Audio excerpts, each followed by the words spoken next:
Thank you everybody for being here for this periodic segment. Today we have an invited talk by Markus Lindner. He studied computer science at the University of Berlin. Now he's a PhD student at the Luleå University in Sweden. And he's supervised by Per Lindgren here and Valerie. So today the talk is about robust industrial automation software, outset for non-determinism and real-time execution. You will have around 30 minutes to entertain us on the subject. So, well done. Okay, thanks a lot.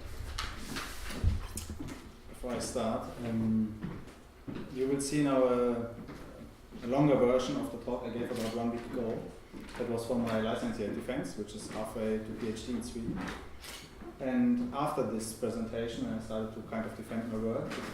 The questions I got from two people was about the title. So I was a bit surprised about this, why this seems to be contradictory to the people. So please feel free to criticize me for this again afterwards, because for me it was a bit surprising, and I was thinking about this title the last week, but I still stick to this title. And I think this is not contradictory. Okay, this is a quick outline of my talk. I will talk about myself a bit, about the project that we are pursuing, which is part of the financing for the PhD studies. Then I want to make a little motivation about program semantics, why I believe this is important what we are doing. Then I will talk a bit more detailed about the project to give the connection to the program semantics and so on. Then I will talk about an example, which is also related to the project, where you see timing-related problems in real industry. And at the end I will talk a bit about our contributions and introduce you to the framework. I don't know how much you know about this. As my supervisor, and he visited you already a couple of times and maybe talked already a bit about this. So if I'm talking too much, or even too short, you can interrupt me. So, short about me, but I was already quite nice introduced. I did my bachelor and my master's degree at the Free University in Berlin. It was about robotics and computer vision, and after that I was working in a research project called Actuators, where we made basically these things here.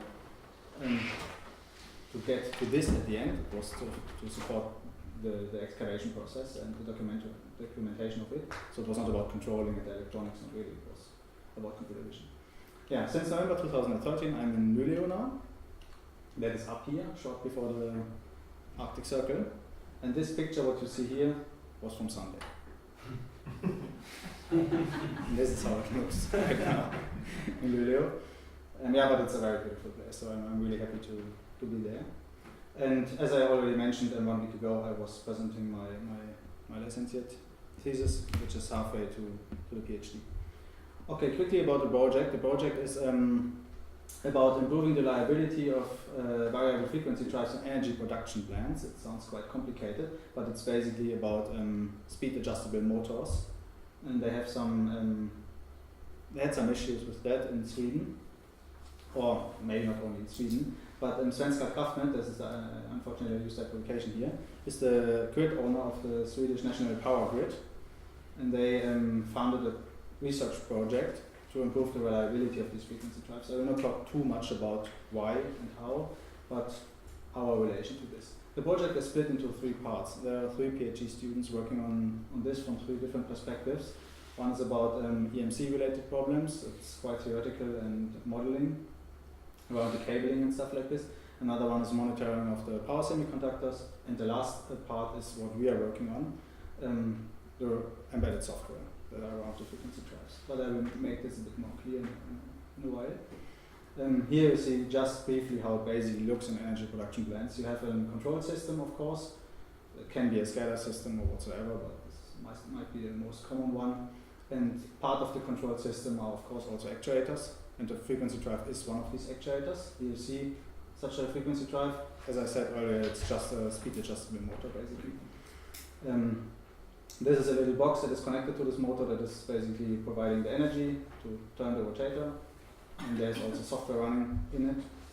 And the SCADA system itself also contains software. And we are talking about, as I mentioned, to improve the reliability of robust software systems for these drives. Now I want to talk about program semantics, and I will make it not too long, but I did this already last week and I liked it somehow, so I will repeat it. This is a simple arithmetic expression, everybody kind of understands it, I guess, and I guess you also have a feeling what the solution to this is, right? So I assume everybody believes it's 12. I used a calculator in my computer just to enter this equation and see the result, and I got a 30. When I switch this calculator to the scientific mode, then I get what I expected to get. That is a proof that you are all scientists when you believe that the solution is 12. What I want to show here is actually the first calculator is not wrong. It is just using a different set of arithmetic rules.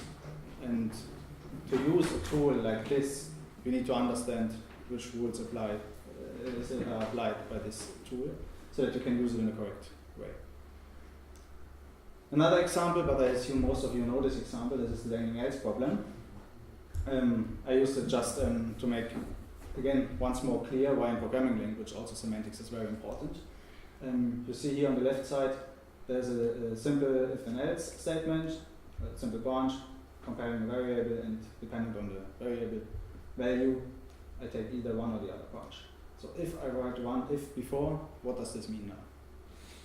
When you have a specific programming language, then you might know it because you can really look into the semantics if it's defined. But I just want to say, without thinking about it, and even when you define a programming language and you just don't think about it, you might not know what it means, and you really need to define it. You need to clearly define it. And now I just give an example what it could mean. So either the whole statement we have seen before is part of the first branch of the newly introduced if statement.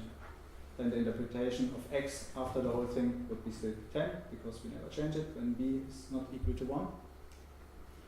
Or the else belongs to this newly introduced if now, and then I have a different semantics and a different execution path. So I need to know this. Okay, the third example, that is not really about the semantics itself, but this is now the first example related to my non-determinism, which I really like. That is a simple language introduced by Dijkstra. I think some of you might know it, the command language. It basically contains of nothing else than these two constructs, a kind of an if construct and a kind of a loop construct, and these guarded statements. The actual program logic, the statements, needs to be implemented in another language. It's not specified in this language. But these three simple constructs are formally specified the semantics for them, so that you can reason and make proofs on it. Okay, when we check the if statement here, what it means is basically you have a list of guarded statements, and when you enter such an if block, then the system is supposed to see if there's at least one guard that is true, but if you have multiple guards that are true, then the system can non-deterministically choose one of them. The looping statement works similar, it just checks again if there's at least one that is true. If there are more than one is true, it can non-deterministically select one of it, and it loops over it until all the guards are false. That's all. And what can we make out of it? I used from this example I took from the Dijkstra paper where he introduced this language. It's a simple example. Just assume you have a set of n numbers and you want to find the maximum among them, and all these numbers are indexed. So you have an index from 0 to n-1 over these numbers. Here we have a simple example. And now we see also the first problem. We have two maxima. So which one do we want to have? When you, oops, oh, no, wait first. So if you don't specify, as it was not specified in the past, which one you want to have, you are equally fine with both of them. Right? So, and this language, this GCL language, makes it possible to express this problem without specifying what you want to have. This is the whole code, but we don't need to look too much into it. I just want to mention that you have a simple way of how you naively would like to would think about how to solve this problem. You basically iterate over the numbers. This is here the iteration value. The loop iterates until you reach the end. So you start by 0 and you go until n-1. The interesting part is now in this if statement in between. So what you basically do is in each iteration step you check if the current number that you see, the fj, is bigger than the one you have seen before, or the maxima you have seen so far. And the interesting part here is here at this position, that you, in both branches you can have the equality. Which means when you see a new maxima you have seen before, for example you at this stage here, then you can select which of them non-deterministically you want to choose. So it's free to the system to decide which one. For you it doesn't matter, because either you switch or you don't switch the index. I mean, you take the new one or not. And dependent on this, you will find, when you express your problem in this language, you will never know which maxima you get. But what you will know for sure, you get the maxima. And this might be the only thing you are interested in. So when this is the only thing, then it's perfectly fine. What I wanted to do with these 3 examples, I wanted to motivate that correct programming is not easy. I mean, we all do kind of programming, but to make it correct is not easy. And our research is, because it's connected to these frequency drives, we want to provide means for the programmers to facilitate correct software programming. Of course, not in general, so we are sticking to some properties, because we cannot do everything, of course. And the project objective, it's just a repetition of what I wrote a couple of times. It is about the robust operation of frequency drives. And since it's in terms of software, that is the sub-project that we are working on, which means when we can provide some sense of correct software, then the robustness of the frequency drives might be increased. But I will give an example towards this. So what we did at the beginning, we started some standards which are around these industrial automation systems. Here you see in the middle these are safety-related standards. They're just talking about safety in machinery. On the left side, there are some programming standards for industrial automation. Among them, these 2 are very important because they are the de facto standard. At least the upper one, the down one, can or cannot be the future of it. I believe it is the future, but there are discussions on it. But we will look into both of them briefly in a moment. And here on the right side, there is a standard that is talking about software correctness, and this one is talking a lot about formal verification in systems, which is very important for airborne systems. So after I talked about them, these 2 standards, I will also talk a bit about these here, what kind of the outcome, just briefly, what the outcome for us is out of these standards. It's a lot of paper, but you can get some information out of it at least. Yeah, the first standard, which is the de facto standard so far, is the 1131 standard in industrial automation. And the part 3, that is the only one that we were focusing on, because this one is talking about programming languages. And they define basically 4 programming languages, 2 graphic-based and 2 text-based languages, and the sequential function chart is, they don't really consider this as a programming language, because it's more describing the kind of an event order or an execution order. What you see up here is a ladder diagram. Looks very technical. Function block diagrams is this here. This is a sequential function chart. It looks a bit like this. Structured text borrows a lot from no, I forgot the name. What was the name? Pascal, exactly. And the instruction list looks a bit like assembler. So these are just 5 defined programming languages within this standard. But the interesting thing is, I write it here because we mentioned quite often that this standard defines a cyclic execution model. But that's not entirely correct. It also defines an event-based execution model, but it seems not to be used, at least not what we experienced so far. So many people in industry stick to the cyclic execution model, and that's due to the real-time constraints they have most often. This is very predictable when you use it in a correct way, but the event-driven model is not. At least from the systems, from the standard itself, it does not say so much about it, and what I heard from other people, it's not even implemented in most of the tools. So the cyclic execution model is what we can agree to for the moment, which is the main part of the 1131 standard. When we look in the future standard, what I said, it seems to be or could be a possible future of the 1131 standard. It's kind of an extension of it. I wrote here object-oriented because the community says it's object-oriented. I would not argue like this because what I know from object orientation, I cannot. I mean, it's a kind of encapsulating functionality, but you cannot say that you have data abstraction and polymorphism and stuff like this. And this you don't really have. At least I don't see it. Let's say for this moment. What is interesting about this standard is it's defining a generic model for distribution. So you can kind of define a whole system for industrial automation. This you cannot do in the 1131 standard. They define only the program logic for one PLC, for one program hardware, kind of, in industrial automation. I don't know how familiar you are with PLCs, but it's not so important. Yeah, here in this standard they are talking about event-based execution model. There's no cyclic execution model at all. Everything is event-driven. You see here, this is one of these function blocks in the standards. Everything is around these function blocks. You have a couple of input events, a couple of input data. The thing is doing something and outputting events and outputting data when it's finished. You have three types of function blocks. Basically, basic function blocks that look a bit like this here.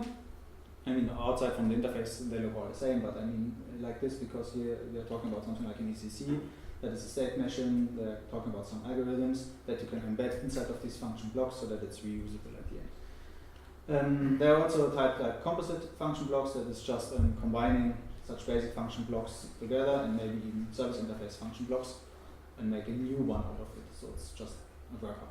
And service interface function blocks are specific ones that are not, they don't know anything about the internal. So it's just, I mean you can maybe, but it's not supposed to be like this because they are provided by the hardware vendor and they're interacting with the environment basically. That's all about these two standards. The second one, which can be the future, has some shortcomings, and among them the most important ones is there's no means for timing specification. You have it to some extent in the old one, but in the new one you don't have it at all, and that makes it very hard impossible to program or specify some real-time behavior in this standard. We have this is slightly wrong. I write here that we have a use case Forsmark. I can read it as you want, but this Forsmark is one of the nuclear power plants in Sweden, and they are involved in our project to some extent, but they are not using, this is what I mean by wrong, they are not using this standard. They are using the old standard or some dialect of it. But what I want to show later is that they have some timing constraints, even though they use the old one, which has to some extent a predictable timing behavior. They still have a problem, which is quite interesting. Now about the safety standards, what I showed earlier in the slide in the middle. What the outcome is for us, what we kind of got from it. When they are talking about safety towards software in machinery, not about hardware and other things like this, they are talking about 4 to 5 properties, and among them there are these two, which are most important for us. They are talking about robustness and reliability. Robustness is a runtime property. You see it, I mean, this is, I name it like this, so it's not a general term. But when you think about it, this is basically a runtime property. Because when you want to provide robustness in a software system, and it's software by itself, you don't know what robustness should mean towards software. But what you do with software, their robustness is an interesting thing. For example, an exception handling, this is part of the robustness. They argue in this way in the standards. Because you want to make the system that the program is providing should be robust for unforeseeable problems. And that means exception handling is one part, or input and output checking. All these are properties that you provide for robustness. And that's why I say this is a runtime property, because this depends very much on the specific industrial system that you design. You don't have it per se from the beginning just by defining a programming language. But reliability, in terms of software, this is a static property. This you need to provide in your system. And there are only two properties they're talking about, and these are exactly the two ones we are focusing on. This is the execution semantics and the timing semantics. When you have programming language, as I showed earlier, for example, the dangling else problems and this kind of stuff, or the calculator that we have seen, there it means when you don't know the execution semantics, how can you make the software correct? And in this sense, the standards are talking about this, exactly in this example. And timing semantics is another one. They say when you can predict how the system will react, and also in time-wise, then it will be hard to provide a safe system, especially in industrial automation. And regarding safety problems, timing is a very crucial part. So coming back to our project, as I mentioned, we are talking about these kind of devices, these frequency drives. And when we look at the frequency drives inside of an industrial system, we can find software in different areas. So why I'm talking about this is because when we started the project, there was not clear definition where we should focus on, where the software is. But we wanted to figure out where is actually software and where should we focus on, or where can we actually focus on. And we had identified basically two software domains. One is around the frequency drive itself, that is the software that is inside of this box, that is part of the frequency drive. I put everything together from our perspective. So we have the motor, which is a pure mechanical thing, and then you have this little box. And there you find software. That I call the local software, which is very proprietary, but it's embedded software in the device. On the other side, this thing is connected in the whole automation system, and there you find the global software. This I call the global software domain, which is running on these PLCs, on programmable controllers, where you connect the drives to, and they have the logic for the whole automation system. When we look at the Forsmark example, then maybe it becomes a bit more clear. Since the software, the local software here, is provided by the manufacturers, and besides the interface, we don't really have knowledge about the software, and the vendors also, at least the ones we talk to, are not really keen on giving insights on what is running inside of these boxes. And that's why we did not so much focus on this. And also, I believe when you buy a very expensive drive, and these drives can be certified, safety certified, then I guess that the behavior of the drive works as expected. So that was not the most interesting part to focus on, at least in terms of the execution and timing semantics. Here I made just a bigger example. When you think about disturbance handling in such a system, why the local software here is not so interesting for us. Because when you want to make the system more robust, and you want to make it robust against unforeseeable and problems while it is running, you might program a logic that comprises more than just the local drive. So most likely the disturbance handling contains a lot of systems. And again, this we will see in the Forsmark example that becomes really clear. And that is basically the reason why we focus on the global software domain and not just on the local software domain. We basically ignore it. We accept there is a drive and it's working. Okay, this is now the Forsmark example I was talking about a couple of times, and I will go a bit slower over it so that you can understand it. It's not so difficult.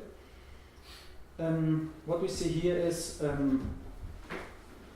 part of the control system, just a little small part of the control system that is supposed to support they're not called cooling pumps, since last week we know they are, what was it? Circulation pumps. Circulation pumps around the main core of the nuclear power plant.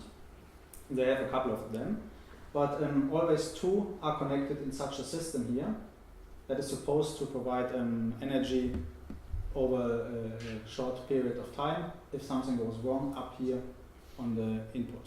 But first I go over all it and then we see it a bit more clear. So what we have up here is the power grid where we get the energy from. There we have a breaker, which we can find here also. A breaker is basically a security switch, nothing else. It can disconnect the power line in case of a failure. Directly after the input connection, we have a measurement transformer that is connected to, they call it APC, but this is one of these PLCs, one of these local programmable logical controllers. This is just connected to measure if there is input current, input voltage provided. Then we have a transformer to transform the high voltage to a bit lower voltage, and then there comes the rectifier subsystem. The rectifier subsystem is nothing else than a converter basically from AC current to DC current, which is provided down here at the DC bus. The rectifiers, you see there are two rectifiers. This is just for redundancy. They are not two because they're needed for load purposes or stuff like this. They have two for redundancy. And the system is specified in a way that they expect never at the same time two rectifiers to break. That is very important to understand the failure that I will talk about in a moment. After the rectification of the current, we have down here the DC voltage, which is providing two pumps with energy. On the right side here, we have a flywheel, which is continuously running in parallel but not providing energy.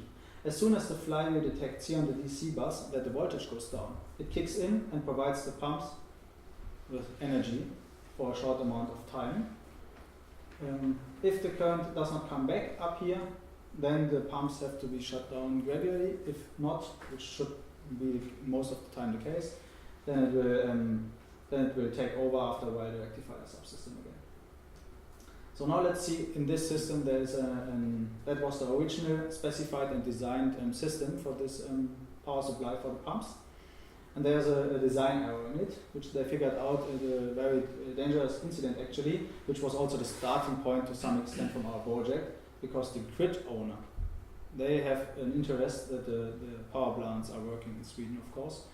And since they figured out that here was an issue, which was actually not with the frequency drives down here, but since they noticed that frequency drives are an important aspect for future power plants, this incident led to some extent to our project. So what happened? Up here on the power grid, there was a phase shift. This phase shift caused the two rectifiers to trip their breakers.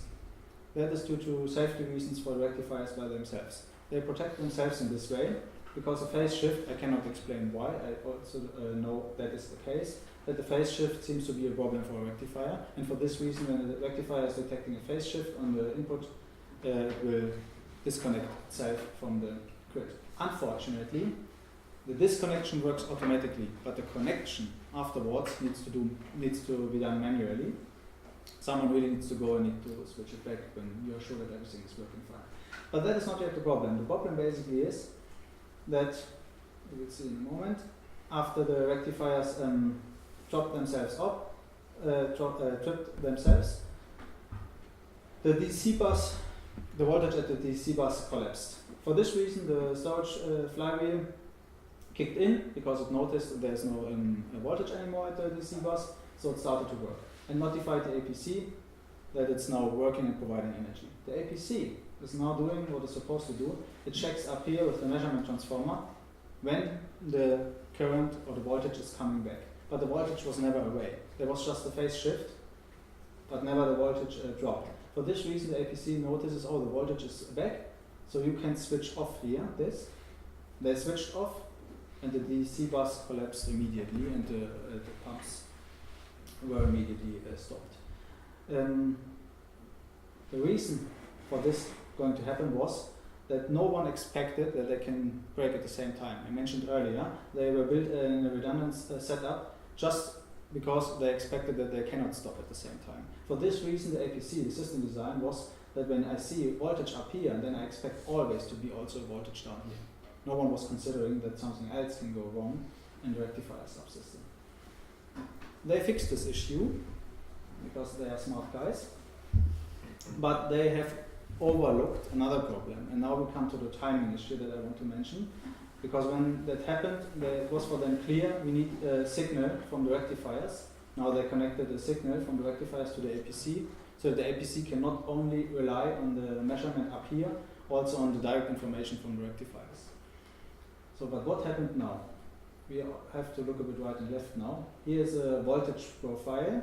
That seems to be, at least I was told this by one of the engineers, that this is a typical voltage profile that is part of the specification of the system. The system has to survive such a voltage profile. This is that means milliseconds here. So the system has to be able to overrun 700 milliseconds voltage drop at the input line. That should happen.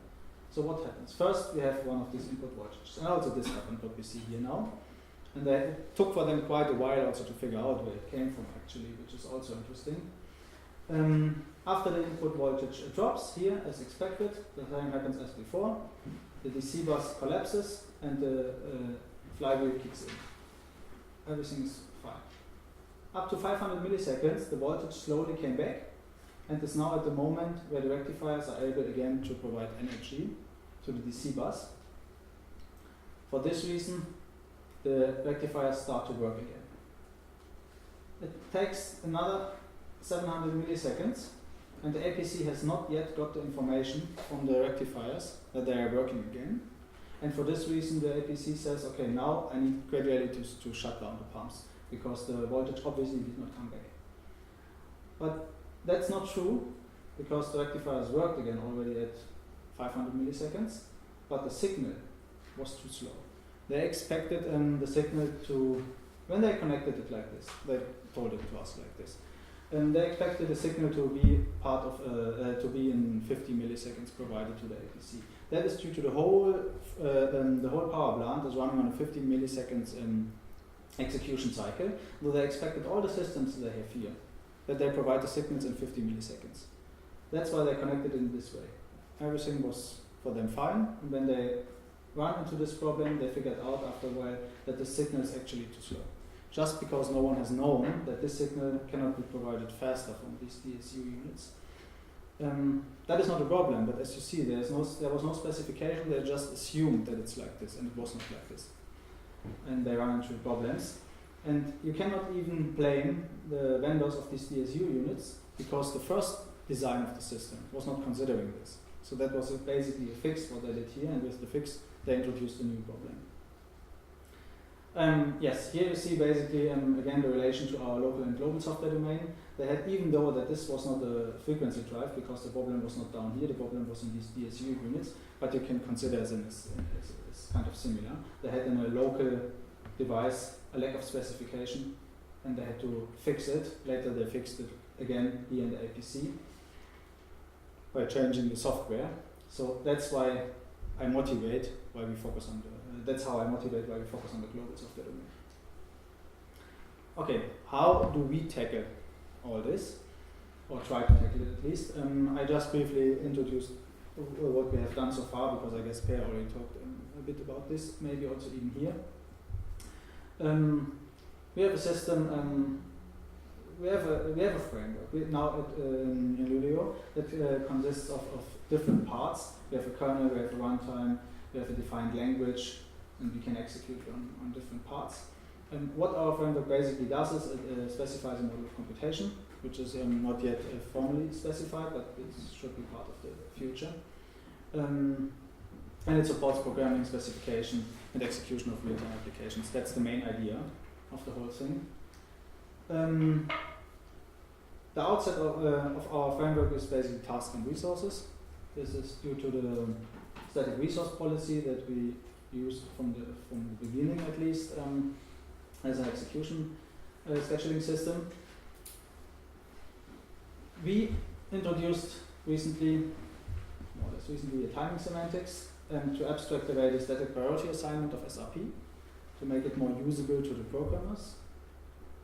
And also, again, well, that is a discussion point then, I will not go into this, about the non-determinism here, because when you look at the way how we have the timing semantics, there's still a non-determinism left to the scheduling system, a degree of freedom, but from my perspective it doesn't make it less robust if you have the full specification in the analysis of the system.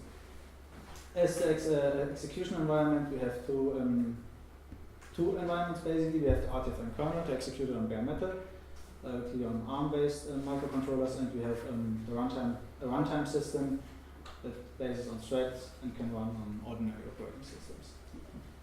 That is a language that we have defined, but here you see I don't want to go over this language in detail, but just briefly that you see we have here statements and keywords for the timing specification. And this language is somewhat similar to the GCL from Dijkstra because we are just capturing part of the structure but not the program logic. The program logic is still embedded in C code. You see it here and here and here. So this is where we kind of provide the programmer to use the old means. They know how to program the microcontroller, but the program structure in terms of tasks and resources and the timing that we want to specify with our language here. So it's not a full language per se. Execution environments, as I mentioned earlier, we have the hardware-based. We have the hardware-based that maps basically to some extent the tasks and the resources to their priorities onto the interrupt controller hardware from microcontroller. We use the interrupt hardware to schedule SRP with SRP scheduling mechanism. We run the tasks on a microcontroller. Everything what we are doing is in the hardware, in the interrupt hardware. On the right side, you see the thread-based. I will not go. It's just a picture of one of our papers where we try to kind of emulate the SRP-based scheduling on a thread-based environment. It's not exactly the same, and we have some, for example, we cannot guarantee deadlock for execution anymore, but besides this, we are very close. These are just, that's just a slide from our thesis where we pointed out that the publications that we have made in the recent 2 years around all this, there's split to some extent in the RTFM framework and to some extent related to the standard. And here you see we start by defining our language. Here this is the mapping from our system to the 499, or basically the other way around. The 499 system we map onto our framework. And now for the future we want to go a bit more into formal methods, which might be also the reason why I'm here. But I'm just kidding, of course, that is basically the reason, because there's connections to you here and I would really experience in this way. So I can learn a lot from you. And this is somehow an idealistic perspective, how it could be. I guess you know, so I don't need to go too much into detail. That was a slide I made for a group 1 year ago, something like this. So basically, there are many locations where we can focus on. The specification of the language and the system is very important. It needs to be formalized. When we have this, then we can check real implementations if they fulfill the specification. So the question is, if we go into contract-based programming, which is right now a focus at least. I don't want to talk too much about. You can correct me in case. But this is my understanding of it, and this is also how I would like to pursue it for the future.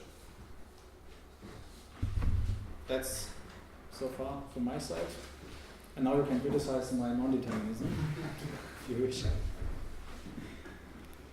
terms of robust software. So we have time for a couple of questions. I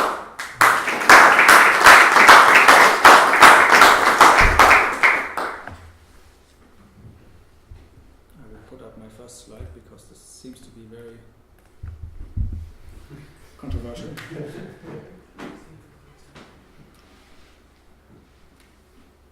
So if someone has a question, or not a question, but at least a comment regarding robustness on non-determinism, I would be interested, or curious at least, if someone sees any constraint in robustness and non-determinism, because I don't see it.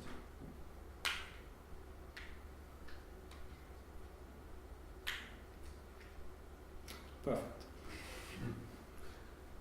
That was convincing.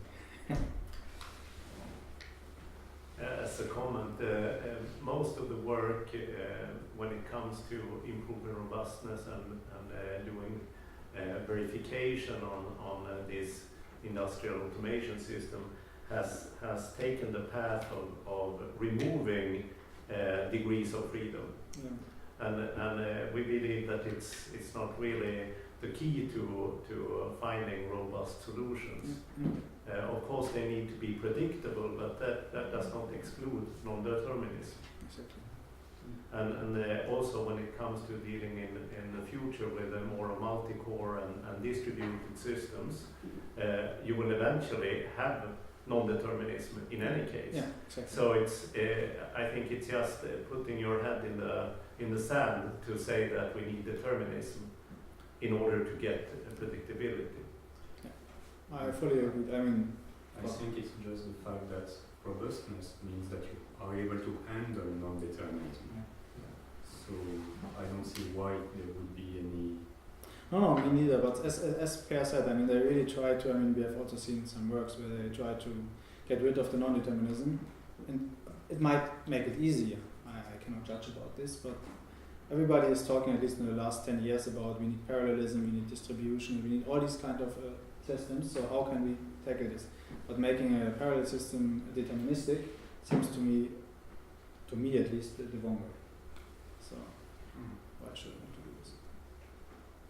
And of course, I understand why robustness is important and non-determinism can can be a problem, or at least it's easier when you don't have it. But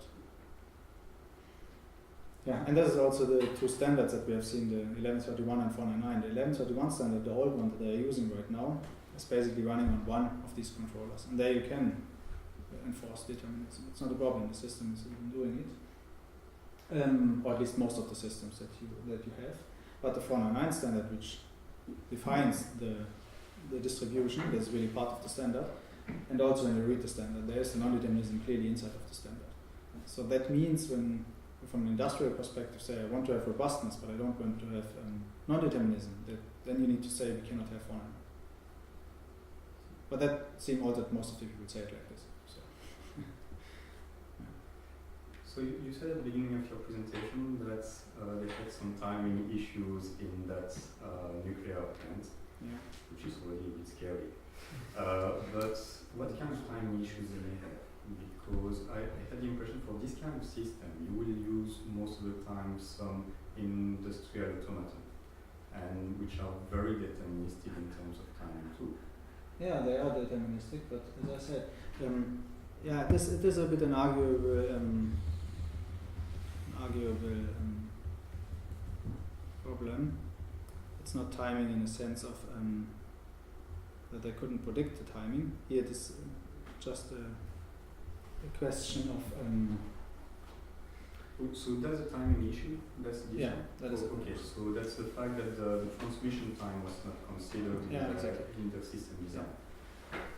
Actually, it's not the transmission time; it's the actual output Yeah, of the it's signal from this this unit, the transformer or rectifier. It's not the amount of time it takes to signal the signal that it takes to go here. It's really just the. But how programming language then can help solve these kind of issues? Maybe not the programming language, but some. What I want to show here is the specification of the system. And if you would have, for example, here also a model of this. I mean, they programmed this guy here, right? Mm-hmm. This is programmed, and they connect it just. So for them, it is just an analog wire. They put it in, and either we have 5 volts or we don't have it. But why not providing a formal specification for this? The vendor can provide it. And when you have this, and you take it into account in your programming system, then you would immediately, when you press compile, to see that you will not be able to run on a 700. The whole problem is a bit complex, because the specification of the system says this flywheel can provide energy for 700 milliseconds. That is part of the specification, and it says also another 20 seconds that can provide energy on a lower power level for the pumps, and then they have to be switched off. So this is part of the specification. They know this specification. They program it in some way to fulfill the constraints they got by the definition of the system. But what you connect all here, and this is a very simplified schematic of the whole system. I'm a bit surprised that those issues could happen, because I would have expected that they would have done some kind of fault analysis on that system. And this kind, for instance, the fact that the two rectifiers can switch off at the same time should be something that should have been detected through that fault analysis. Yeah, but the system was never specified in this way. When they built it, and this design is from something around the 90s, they said this cannot happen, that they both switch off at the same time. That was just part of the definition of the system. Cannot happen. That's why we made it redundant in this way. You can also argue, I mean, when I got this information about the system, then I asked myself a couple of times how an engineer thinks. Because when you see here, up here, they have here this measurement transformer. They say when we measure here voltage, then we know that here must be a voltage. This is already really strange for me. But that was the way how they defined it. They said when we have here voltage, here it must be there. End of the story. And it worked for many years. But when they run into this problem here, that was not the only problem, I need to say. But this problem was a very dangerous one. They really run short before a core melt because of some other issues that came at the same time. So, and the phase shift was caused by a lightning problem in Sweden. They have a lot of them. Lightning's outside of the power plant, just in the grid, and it affects back the inside systems of the power plant. Because they use here the grid voltage. The power plant is connected to the grid where they produce current, and this is also the one they need to run it. And this phase shift that occurs, and all that what happened around made this problem, and the pumps were stopped and some other things, which was very dangerous. And then they said, okay, we have to fix this old design. Obviously, it's not working. And now I'm arguing in a way that I would never blame them for the fix to some extent here, because that was never specified. I mean, the system was designed in the first place, and that was also approved by the authorities. I guess it was okay for them. So why not doing it in this way? But they had to fix it after they figured out there is a problem. So they had to fix it. But they had just limited possibilities. One of the things, for example, here I can tell you now, after this problem, they figured out the second one. They talked to the vendors of these DSU units and asked them, can you provide us the signal in a faster way? That would be the easiest. But the vendor said, no, we cannot, or we don't want to, but you can buy new ones. And then they had another problems, because if they would have bought new ones, they told us, then they would have needed to go over the whole approval process once again. So they have also economical issues, what you see here. So comment on this is that it was specified to run at 50 millisecond cycle time. And the assumption, and the fair assumption, would be that the signal was available within this 50 milliseconds or after 50 milliseconds. But for some reason, maybe they used some pipelining through ladder diagrams or something like that, the actual implementation from ABB for this rectifier did not present the output until 200 milliseconds.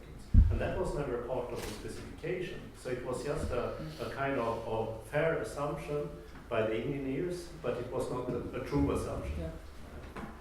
But the first issue, that this cannot break at the same time, I think that is a real design issue. And as you said, that this is an unfair assumption and should have been spotted already at the beginning. But it can be that they are relying on some certification standard that says that if you have two redundant systems in parallel, which are running completely independently of each other, then it's up to a 99 point blah blah blah. Not independent, they're sharing the same inputs.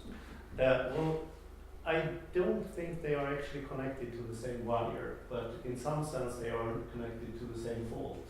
Yes. Yeah. So it depends on how it has been specified and how it has been certified. But all of this system has passed the authority certifications. So in some sense they have been judged to be correct, but obviously not. But this is even a fair assumption also, because when they are connected, even if they would be connected to the same wire, it would be fine. Because they, from their design, they argue we measure here. If this faulty source stops, it's fine for us because this guy kicks in by itself. We will see that the voltage didn't come back, so we will switch down the pumps and we'll shut down the power plant. Everything is fine from this perspective. The assumption is really, the error's assumption is really that they can actually break at the same time. The redundancy is not really redundant. So now the question is, okay, how your solution can solve these problems, prevent those problems to happen? Yeah, that is not an answer we can give because we don't have a problem with this. This is just a motivation for why we should go in this direction.